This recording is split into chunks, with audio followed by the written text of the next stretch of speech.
Here are sweet peas on tiptoe for a flight, with wings of gentle flush or delicate white, and taper fingers catching at all things, to bind them all about with tiny rings. The great poet Keats found them inspirational, and so does our correspondent, Monica Guzza. Renee Shepherd of Renee's Garden Seeds joins us now, and she's going to talk to us a little bit about sweet peas. Now, why do sweet peas always make me think of an English garden? Well, they are a traditional English cottage garden flower, and they've been around for hundreds of years. But interestingly enough, most of the sweet pea seed in the world is actually grown in California. No kidding. So they're actually a little more California than English. But we've got a beautiful low-growing variety here. What kind is this? This is a wonderful, very old, this is about 250-year-old variety called Cupid. And it's a container variety or for low spreading ground cover like this. They come out about 8 to 10 inches, but it grows very, very low, unlike most sweet peas, which are climbers. This is just beautiful. I love the way it lays. How easy is it to grow sweet peas? Sweet peas aren't difficult to grow if you follow the few simple rules. Planting them at the right time is very important, which is very early spring, or if you live in a mild climate, you can plant them in the fall when you plant daffodils. And you need to remember to protect them from snails and slugs and birds who really like the young seedlings. It's good to net them when they're still tiny. Do these need fertilizer? Yes, like any good garden plant, they like to be fed fairly regularly with a good all-purpose fertilizer. I notice we do have a climber over here. Well, most sweet peas are climbers. They're beautiful flowering vines that grow quite tall. But this one has a little problem I think I can point out. You see, it was planted to grow on this smooth, slippery bamboo stake, and that really won't work. Sweet peas do have tendrils to grab on, but they need something a little rougher.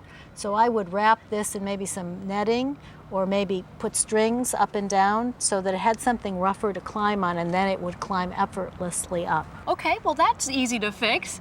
It seems like if you just do a little bit of homework, then you really turn out with a beautiful flower. I agree. Well, here are some beautiful sweet peas growing right here on the fence. This is my favorite flower. Oh, and they have good. many virtues, one of which is they're really easy climbers. They have tendrils, which I think you can see here, that just climb onto almost anything.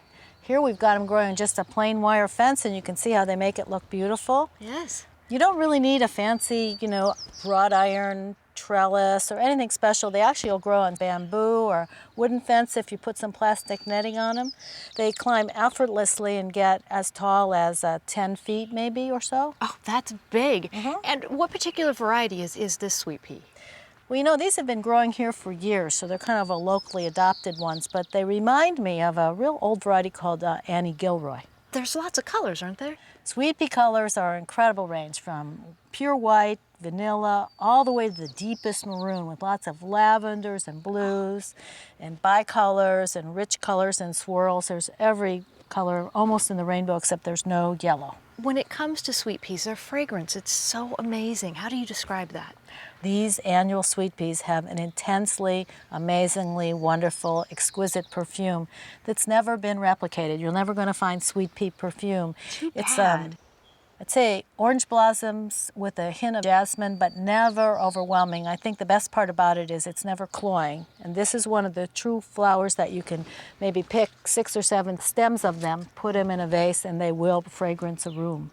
When it comes to taking care of them, do they need to be deadheaded? This is one flower that the more you pick when they're in full bloom like this, the more you'll get. Oh, wonderful. So you don't have to feel like, well, maybe I better not pick them. The more you pick, the more it will come. But after they bloom and bloom, and they really want to try and set seed, or if you didn't get to pick them, they'll start forming on the lowest flower a little pod like that, because they are legumes and they will form this. That's when you deadhead them. Okay. And if you cut those off as they appear, then you'll get even more longer flowers. Eventually, as the season's over, they'll want to go to seeds and the stems will get shorter. But during the main blooming season, you get really nice, beautiful, long-stemmed one like that. And they're just beautiful. Well, I've got some sweet peas here that seem to be growing all right, but they're not climbing. Oh, you're right, they aren't climbing. Well, let me tell you what I think you could change a little in how this is set up. You can see that the sweet peas are really trying to sprawl out and clamor to climb on something, but they just can't quite reach this. Oh. So if I were doing this again, I'd start at maybe just an inch above the ground. It's a good setup because it gives the sweet peas something, this rough string to climb up, Yes. or you could use netting, but it's just too far away, so when they started to climb, they couldn't find it, and they started to just sprawl out.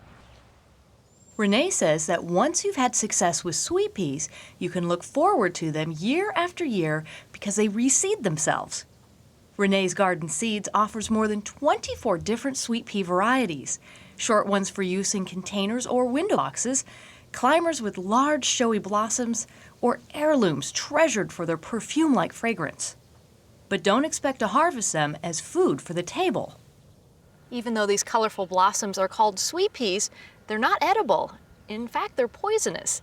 But we love them anyway for their fragrance, their wide array of colors, and their length of bloom.